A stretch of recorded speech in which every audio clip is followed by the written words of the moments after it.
Alhamdulillah hidup ini ingin tidak hanya sekedar hidup. Kita ingin hidup sesuai dengan kehendak yang memberi hidup. Allah menyatakan wa ma khalaqtul jinna wal insa illa liya'budun.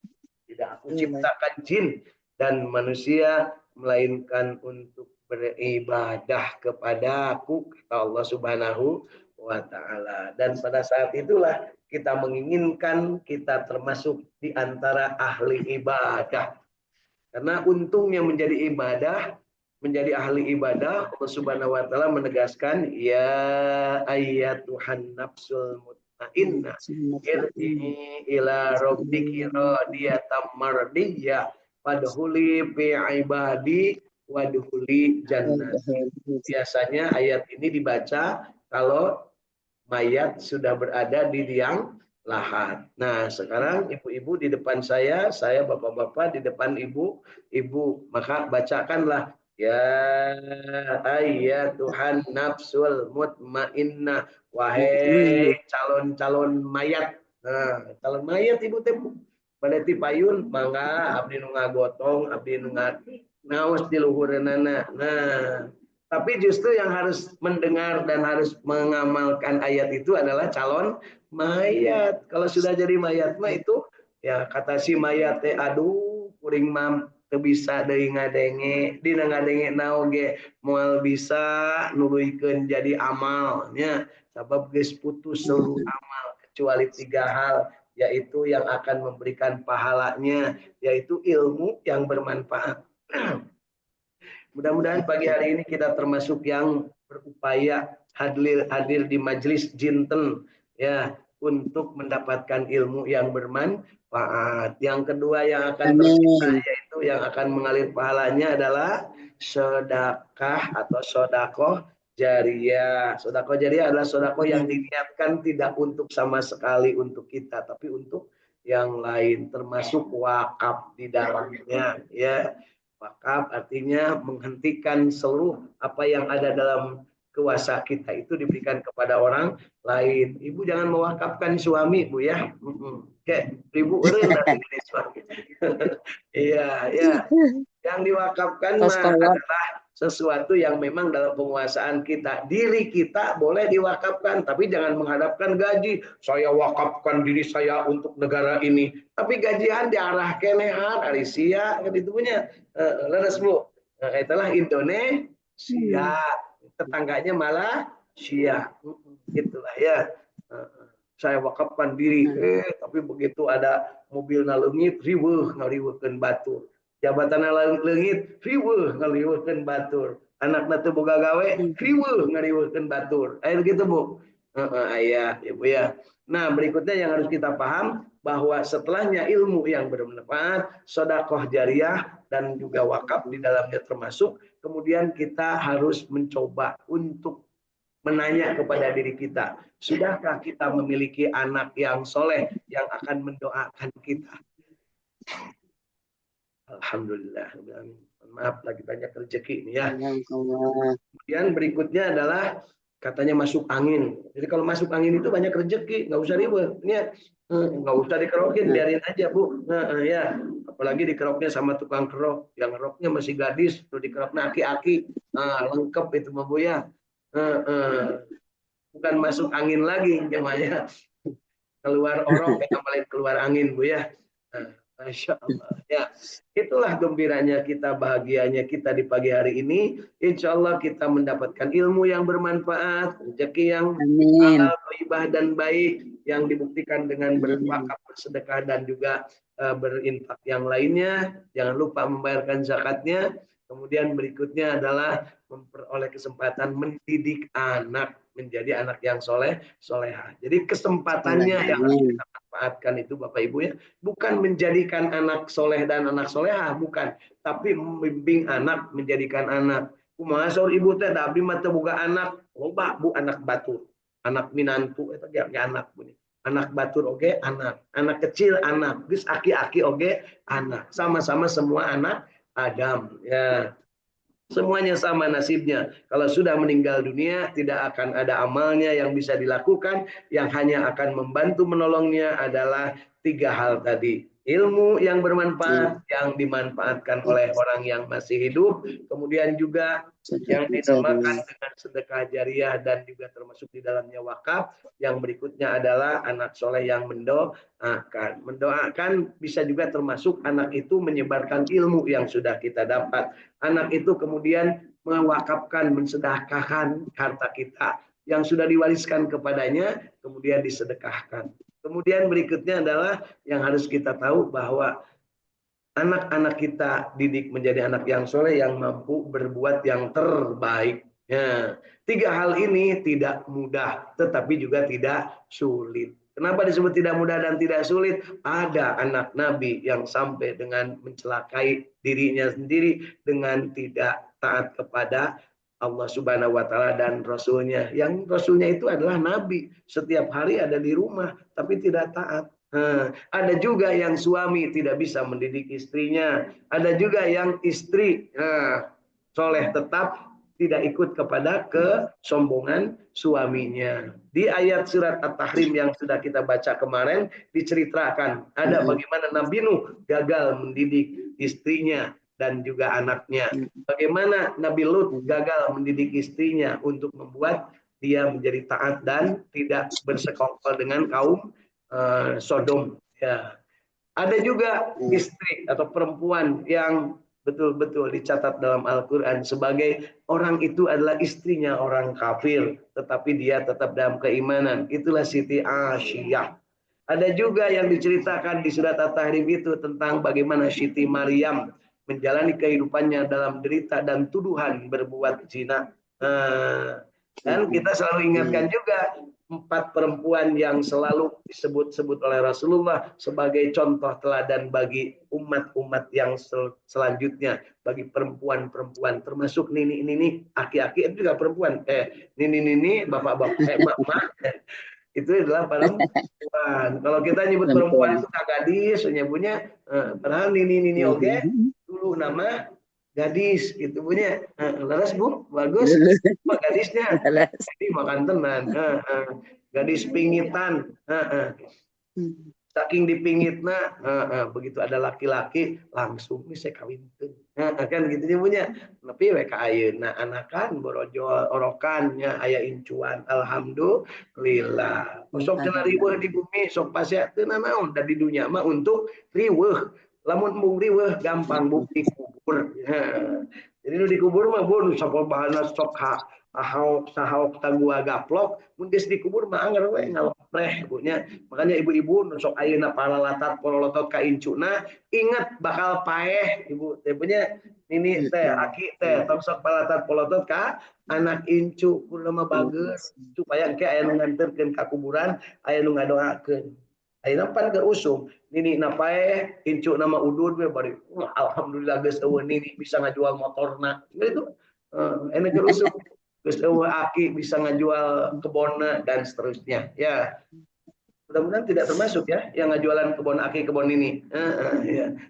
Lurus tunjung eta budak nu model gitu Bu, incu nu model gitu. Jangan sampai ya.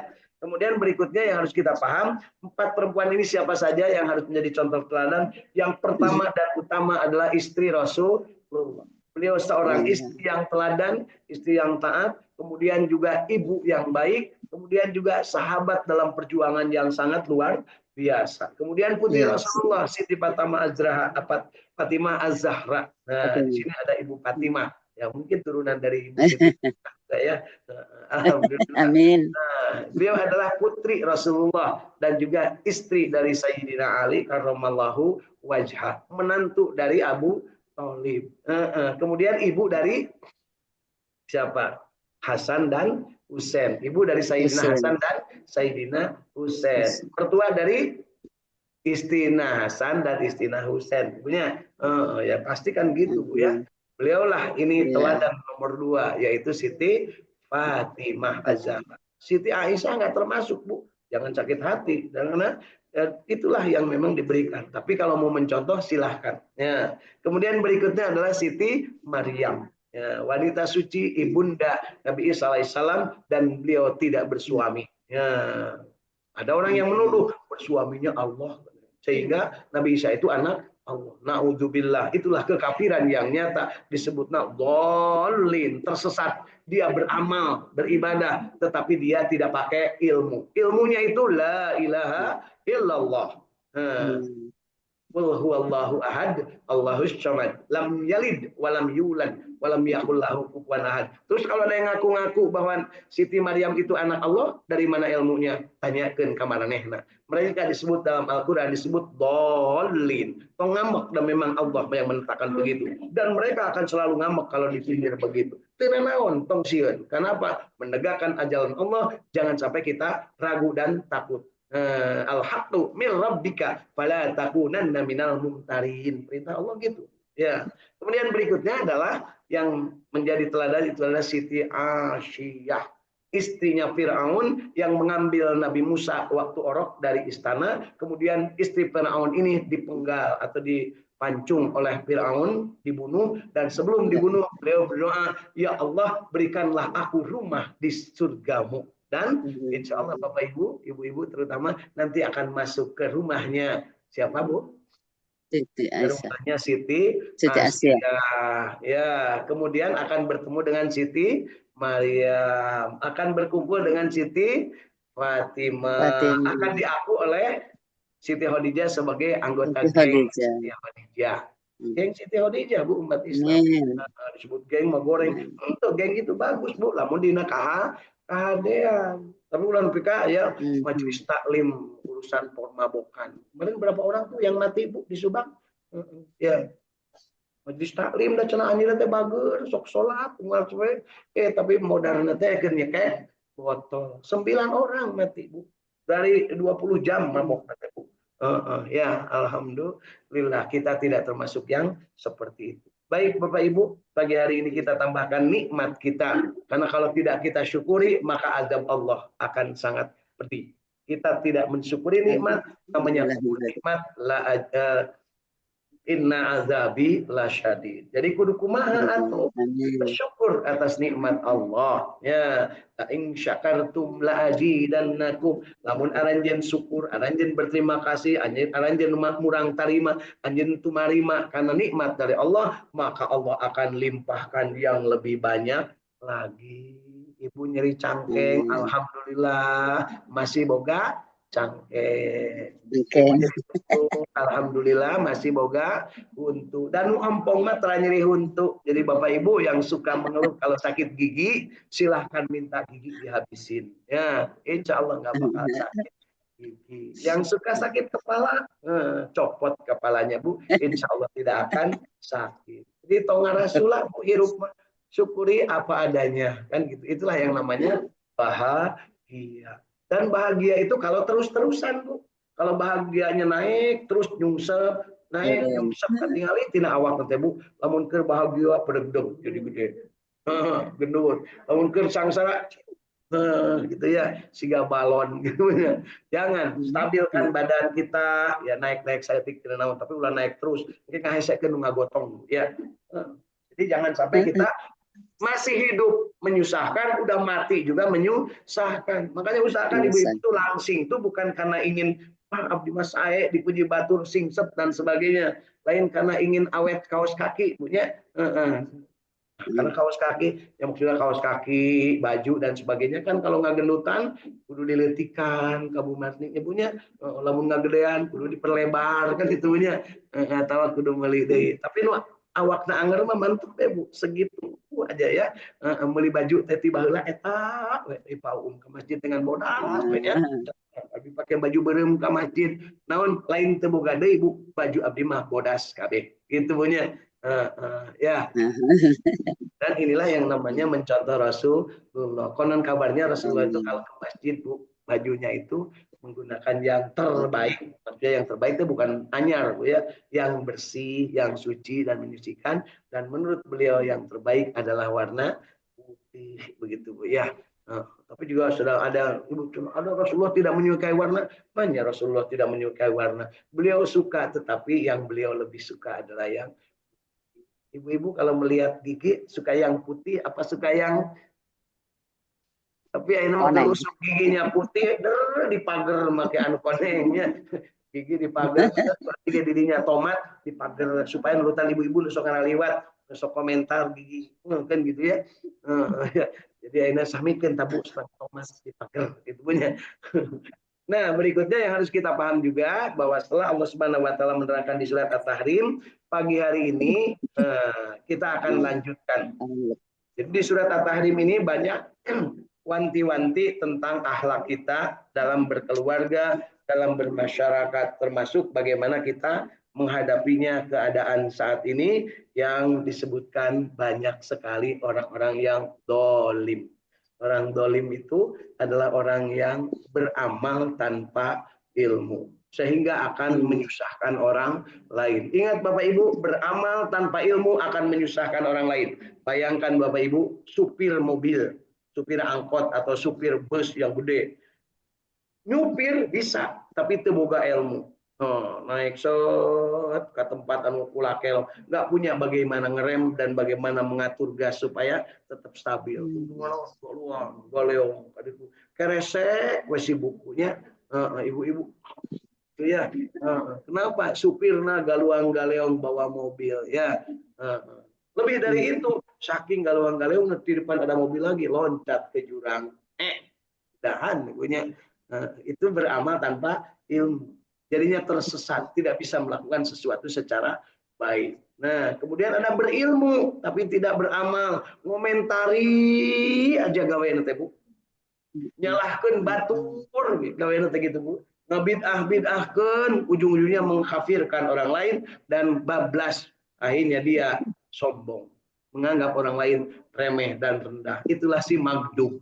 Magdub cerminannya dalam Al-Quran disebutkan gawe-gawe orang Yahudi itu. Pinter-pinter, tapi dia tidak mau bertuhankan Allah yang kemudian Allah mengutus Rasulullah. Dia tidak mau mengakui Nabi Muhammad sebagai Rasul. Itulah mereka berilmu. Tahu. Yahudi itu tahu bahwa akan ada Nabi Muhammad. Bahkan ada Nabi yang lahirnya di kota Mekah, maksudnya di daerah Jazirah, kemudian tahu bahwa Nabi itu akan hijrah ke Madinah, sehingga mereka nongkrong di Madinah, nungguin Nabi terakhir. Tapi begitu ditakdirkan Nabi terakhir bukan dari Yahudi, bukan dari kelompok Bani Israel, maka mereka menyatakan, kalau bukan dari Bani Israel, siapapun dia akan aku bunuh. Jadi Nabi Muhammad SAW sejak lahir diincar oleh Yahudi ya, untuk dibunuh. Dari mana tahu Yahudi bahwa akan ada Nabi akhir zaman dan lahir di Jazirah?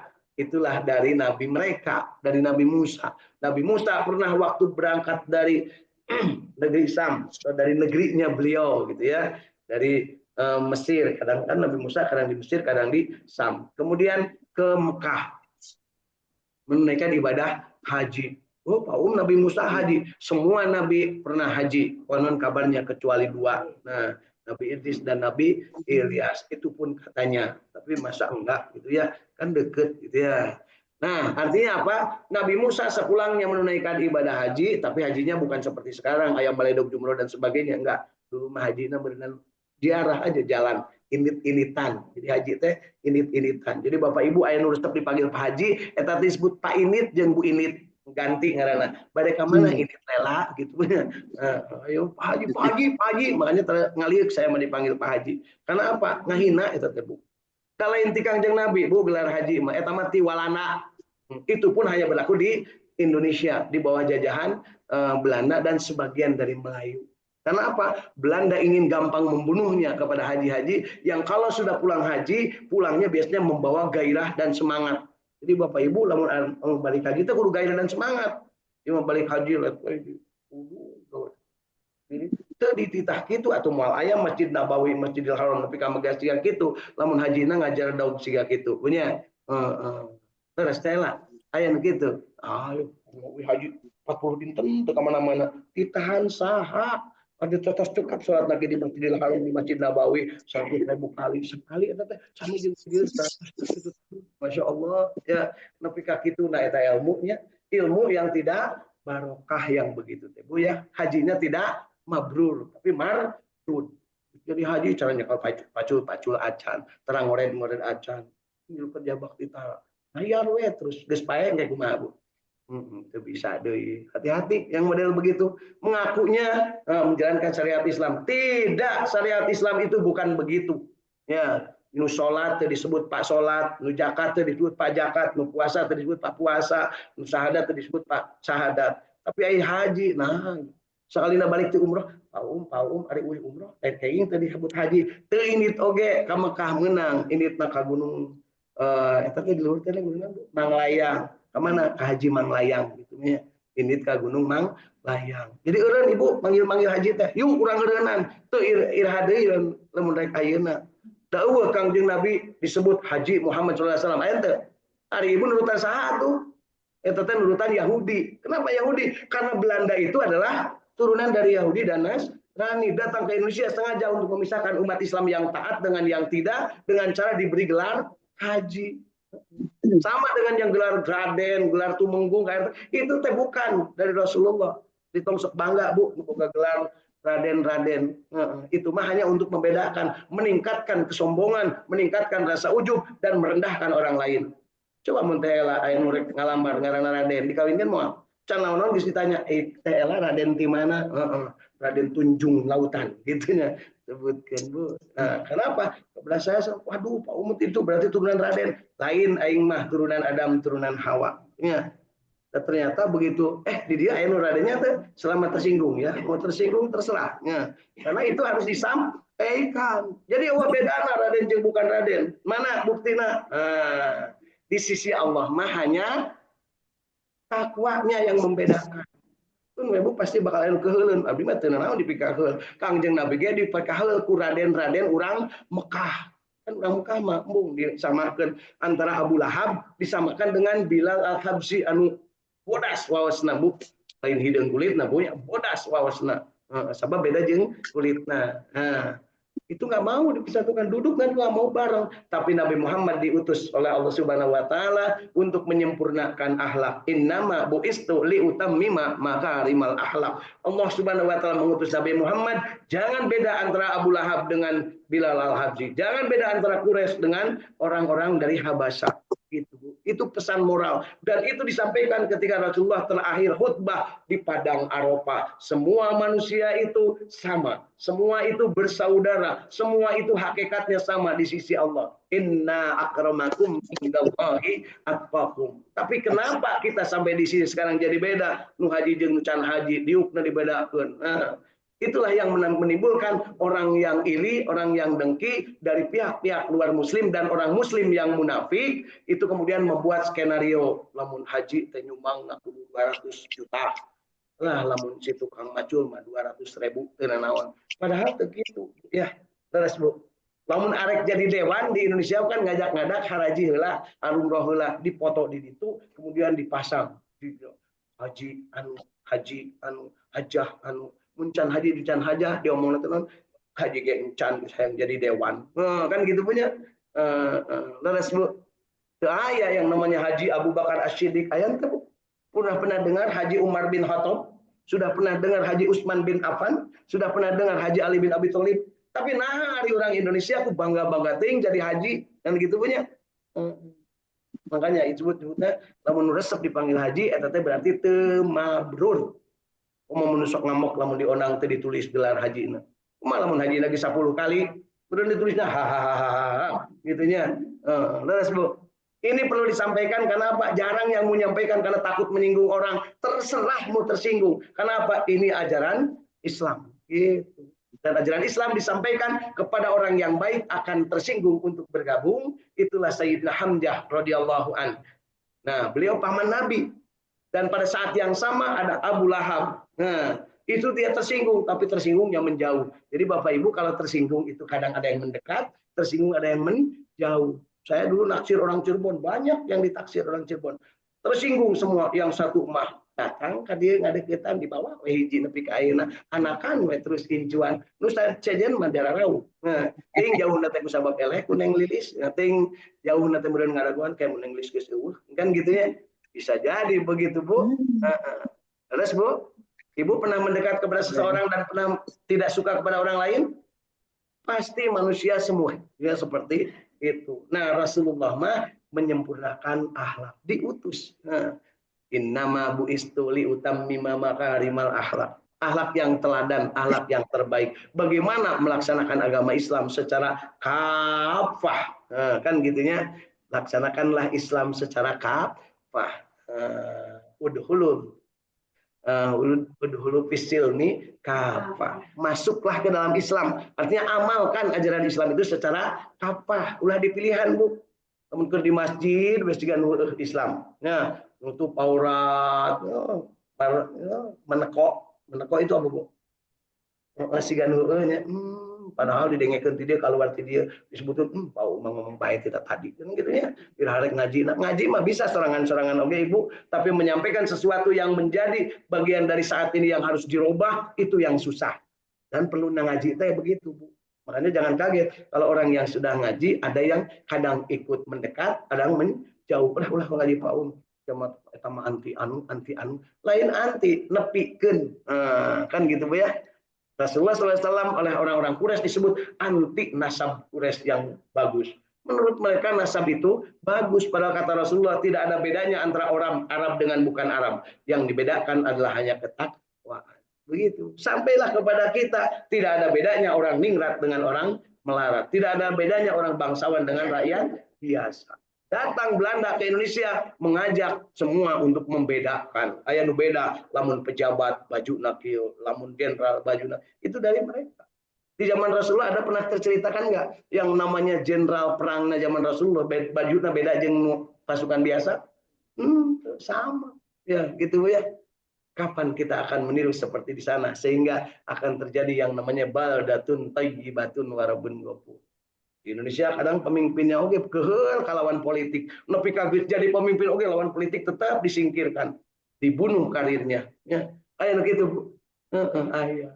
Di kemana tuh? Yuk kita sama-sama bahwa kita saat ini sedang berada di agenda-agenda yang banyak diagendakan orang-orang lain untuk menjauh dari ajaran agama Islam. Kadang ada orang Islam yang sudah mulai pinter sedikit diperalat oleh mereka, dijadikan pion-pion mereka, dibayar, diupah. Untuk apa? Untuk mengeliminir ajaran-ajaran Islam secara makin hari makin tergradasi. Pakai bahasa keren Bu, bahasa TV punya, mengeliminir dengan cara mendegradasi. Sehingga Islam ini seolah-olah menakutkan, mengerikan, dan itu ditiupkan oleh Sang yang Maha Merasa, rajanya dunia ini yang namanya Amerika. Saat ini merasa begitu, Bu. Sehingga dia akan mengatur orang Palestina, akan mengatur semua umat Islam dengan dia menjadi ketuanya. Nah, gitu, baik. Menggunakan judul perdamaian, padahal maneh narek maling minyak. Nah, besok maling minyak siapa, Bu? Cicika maling minyak, tuh. Besok aja cicika maling minyak, balak bakahanap deui. Besok ya, orang Sunda, Bu, baheula nyanyi gitu. Jadi pura-pura memberikan keterangan, memberikan perbaikan pada yang lain, tetapi pada saatnya yang sama dia akan menusuk dari belakang. Itulah si maghdub, si dolin, dan si munafikun yang diterangkan di dalam surat At-Tahrim. Itu ya.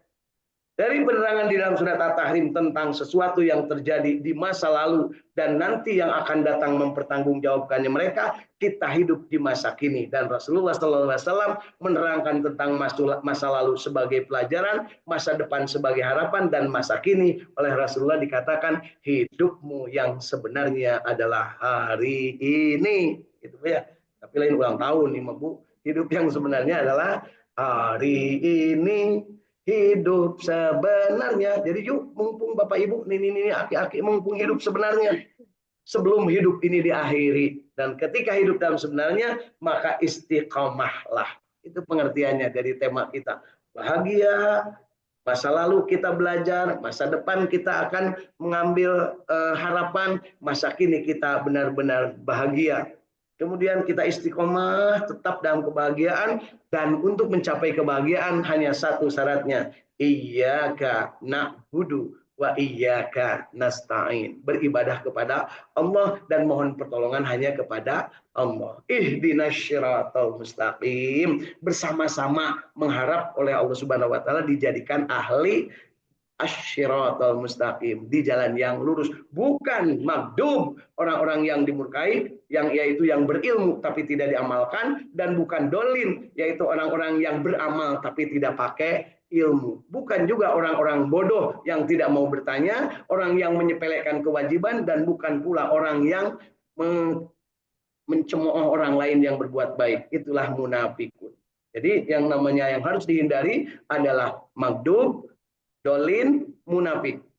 Nah, karena di dunia ini sekarang sobiin sudah tidak ada. Semua informasi sudah nyampe. Tapi apakah si sobiin? Sobiin itu yang belegu, yang tidak pernah mau baca, tidak pernah mau tahu urusan. Pokoknya mah dahar, modal, ulin. Itulah yang namanya sobiin. Tapi sekarang setelahnya Rasulullah SAW membawa Al-Quran dan menyempurnakannya, al-yauma akmaltu lakum dinakum wa atmamtu alaikum ni'mati wa raditu lakumul Islam madina. Yahudi, Nasrani, dan Sobiin tidak ada. Tetapi dari orang-orang yang bukan Yahudi, bukan Nasrani, tapi dia dalam keraguan kemudian memeluk agama Islam karena takut, banyak yang karena takut miskin waktu itu, takut dibunuh, takut sebagainya, maka mereka berubah menjadi orang yang bunglon, plin-plan, namanya munafik. Jadi orang munafik itu pasti Muslim. Orang Yahudi, orang Nasrani nggak bakal munafik karena mereka tidak mengakui Nabi Muhammad. Orang yang mengakui Nabi Muhammad tapi dia tidak mengikuti apa yang dilakukan Nabi Muhammad, itulah yang namanya munafik. Jadi Bapak Ibu, lamun KTP na wungkul orang, berarti orang munafik.